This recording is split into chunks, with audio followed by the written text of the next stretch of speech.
Ladies and gentlemen, I'm very happy to be here with you today in spite of all the restrictions which we know. In fact, to be again here with you, I was here for 2 years ago, so I'm very happy to be again. Thank you so much, Kigate, and thank you so much, CVI, for inviting me today to speak in front of you and to give you briefly our view at European level as representative of the technology industries, how we see around the topics of competitiveness of our industries.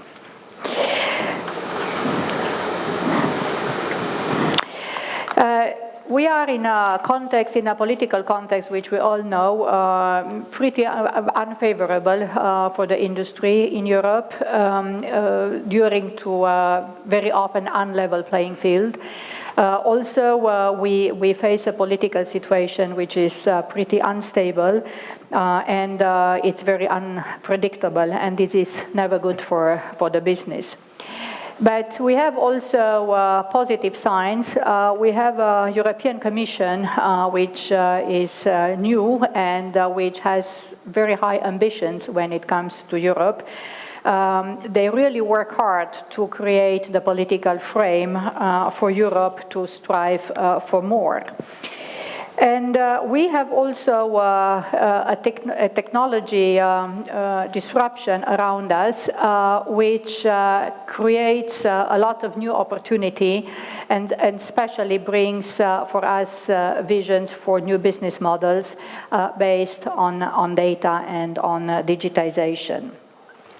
At Orgalim, we are very much supporting the European Commission ambition to lead in Europe the transition towards a healthy planet, and a new digital world.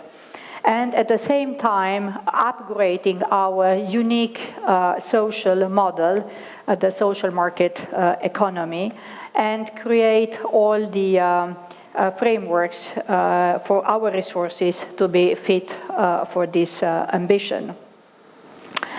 Before going to more in detail to explain how we see on the topic of competitiveness, of European competitiveness when it comes to technology industries, please allow me very shortly to give you some words, a short presentation about what Orgalim is.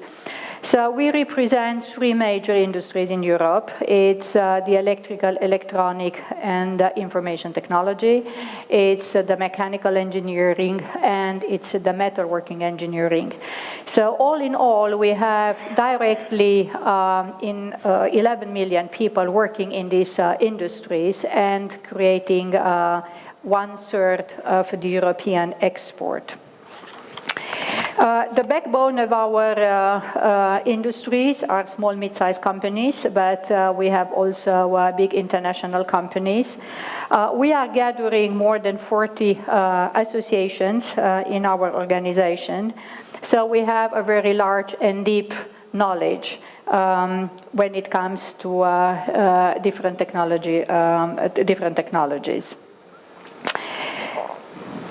Now going further and looking at European industrial competitiveness, we have been able to work with the European Commission and with other associations and other bodies in Europe in order to frame together what is our vision for industrial strategy. And we were part of the high-level roundtable last year, which stated the frame for this industrial strategy, which hopefully we will see tomorrow. When it comes to our view, we have set innovation at the core of everything we want to do in order to be competitive in Europe. And we also believe that a strong industrial base is the prerequisite for our society to continue to generate prosperity throughout the economy. And also, as a third point I want to mention is that we are of the opinion that technology needs to respond to the citizens' need and to improve their quality of life. That's why our vision is creating a world which is good. The three strategic pillars which we have defined is the innovation-led transformation, which means the technological disruptions, especially when it comes to the new business model. The second pillar is the global leadership, because as I mentioned before, our companies, small, mid-sized companies, but also the big companies, they are all champions in their niche, in their technology. Sometimes we call them hidden champions, we call them regional champions, national champions, but all these companies are involved in a global value chain and value network. So this global competitiveness needs to remain, so we cannot create a Europe which is isolating us from the rest of the world. And the third strategic pillar is that we need to tackle the societal challenges in a way to transform them to be a source of prosperity for us. So to see all the opportunities which are behind these challenges. And I'm thinking about the environmental challenge, also technological challenge, and the demographic challenge, which in Europe is more severe compared to the other parts of the world. So we are expecting with a lot of expectation, we are looking forward to see the Commission paper tomorrow on industrial strategy. When it comes to competitiveness, there are a lot of topics, a lot of aspects which needs to be taken care of. It's not only technology, it's in the central, the technology is at the core, but also important topics at single market, people, but also investment, R&D, innovation, legal and trade. And as Orgalim, we are working with all these topics, and we are aligning these topics with other trading associations, and we are trying to bring our contribution on the political level. But today, because of the sake of time, I picked up three topics which I want to go a little bit more in detail, and that is technology, single market, and people. On the technology side, we are absolutely convinced that the B2B platform economy, it's a big opportunity for the European industry. And that transition to a data-driven economy is absolutely essential for growth and for competitiveness, but it is also inevitable. So it is our industries, as we all know, which are creating the sensors, which are and the actuators, which we have, which are equipped our machinery. We have also created, we are creating the database services. We have already smart production, as we have seen in the presentation before. We have intelligent products. So the industrial data and the flow of industrial data, the exchange of industrial data is already today part of our commercial practice in our industry. With this, we are increasing our productivity, but also this enables us to create new data-driven services and business models.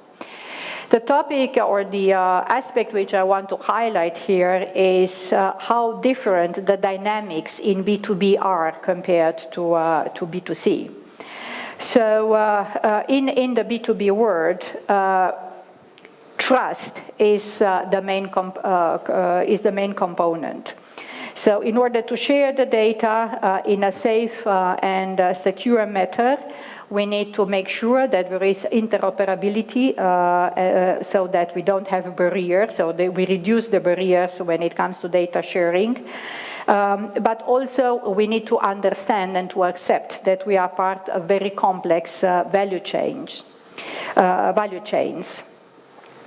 So we are absolutely at the opinion that the basis for doing this, changing this data needs to be done freely, and it needs to be based on negotiated contracts, B2B contracts. Here it's also, again, important to speak about the global aspect, and I think we will speak more today in the panel. We need not only to secure the data transfer in the single market, we need also to secure the data transfer on the international level, and this becomes more and more important in the digital economy. That's why we are strongly advocating so that the European Union is negotiating in all the future trade agreements also this future free data flow. Linked to the data economy, a topic which is very much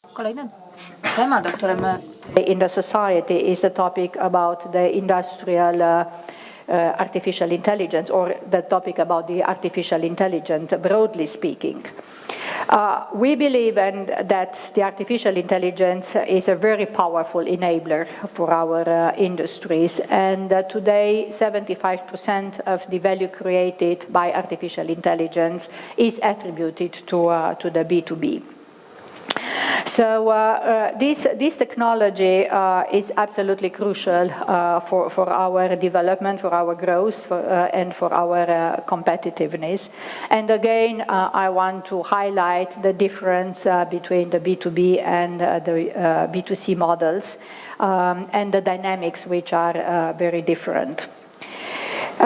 Here, I think it is important when we talk about the industrial artificial intelligence to link the legislation framework to the risk level linked to the application. So because of the huge number of applications and the heterogeneity of these applications, we can't have a model where one model fits it all. So we need really to take in consideration these different applications. So we want to have a policy which is tailor-made according to the different value chains, and we want to make sure that we are not in some way limiting the competitiveness of our industries. So three aspects which I want to highlight here is that safety and liability legislation is currently, when it comes to product safety, of course, they are fit for the purpose and they are appropriate even when it comes to artificial intelligence. However, we need to have some more accompanying measures. So we need to have more investment in R&D, more capital. We need to have we need to work more on the innovation and on the skills. And we really need to foster this trust with ethics, with privacy, with security, and with an intensive dialogue. The third aspect is, again, the international approach toward the trustworthy artificial intelligence, which should be promoted by the European Union and by all the member states. We want to have standards which are internationally recognized, which are based on consensus, created freely based on consensus, and which are harmonized. The second topic I wanted to talk about is the single market, compliance, standards, and enforcement. We know that the new legislative framework has been the cornerstone of the single market since 2008. And we have the so-called new approach to technical harmonization and standards, which recognize that standards are voluntary, are end-user driven, and are a private compliance tool. So what we see today is that, unfortunately, the process, the implementation is not as efficient as we want it to be. So we have created an appel, a call, together with all the associations which you see on the screen, which are basically the majority of the industrial associations in Europe.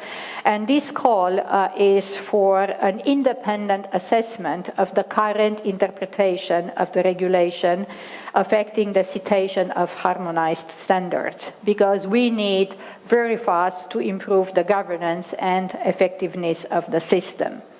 We need to restore efficient mechanism for the development, assessment, and use of the relevant state-of-the-art harmonized standards. And this includes also a timely citation of harmonized standards, which today is not the case. I thought that this aspect of the single market is extremely important to highlight for you today, because it's less discussed compared to all the technological disruptions. But without a functioning single market, we will not be able to keep and to increase the competitiveness of our industry. And the third aspect I wanted to highlight, it's people. This we all say that it's our most worthwhile resource. And it is, and as I said before, Europe has also the challenge of the demographic challenge. We will be the oldest continent by 2030. We see already the impact of scarcity of qualified people in many sectors.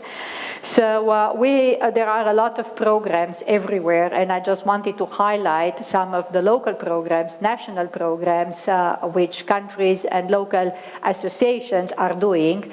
Overall, we know that the responsibility when it comes to education and to people lies in the countries, but on the European level we can do more in order to align the different initiatives, because we would like to have more mobility of our workforce.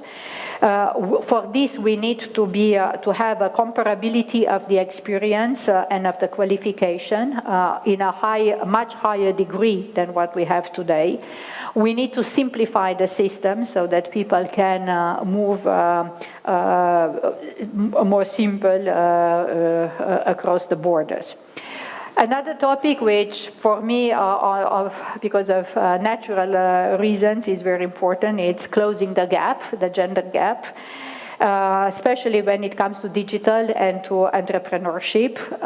Today, we know that women are 50% of the workforce in Europe, but we are only 15% of the workforce when it comes to information and computer technology. So women are still today the greatest untapped resource population in order to become the next generation of STEM professionals.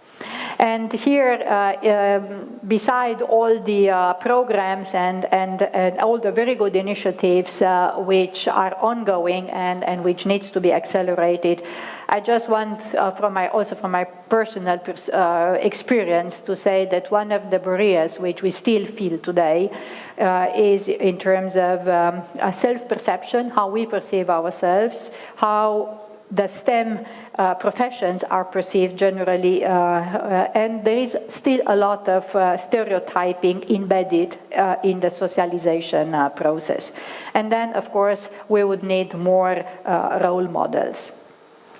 Another topic linked to people, which I want to emphasize, is that we need to retrain and to upgrade in terms of knowledge our existing working force, and we really need to have in Europe, in much higher extent than what we have today, a culture of lifetime learning. And for this, one good instrument is the public-private partnerships between industry, schools, and universities. So just give me the opportunity, possibility to conclude what I tried to present for you today. So my key message is that Europe is in a fierce competition with US and China, and we have heard this before also. So we need to have innovation as the driving force for our competitiveness. We have big challenges in front of us, the environmental and the technological, which is for the whole world, but on top of that, we have also a demographic challenge. But we have also very strong assets in Europe which we can build on. We have a very strong industrial base. We have domain know-how. We have good educational level. And we have a successful standardization approach, which we just need to make, again, more efficient. And we have world-class trading. So the European industrial strategy needs to go beyond digitization of the industry. That is a very important enabler, but we need also to tackle the topic of investment, of people, of harmonized standards, of legal, and of trading. As an association at European level, we are a trusted partner for the policymakers. We are orchestrating today a very complex industrial environment, and hopefully we contribute actively to the creation of a favorable industrial legal framework. Thank you.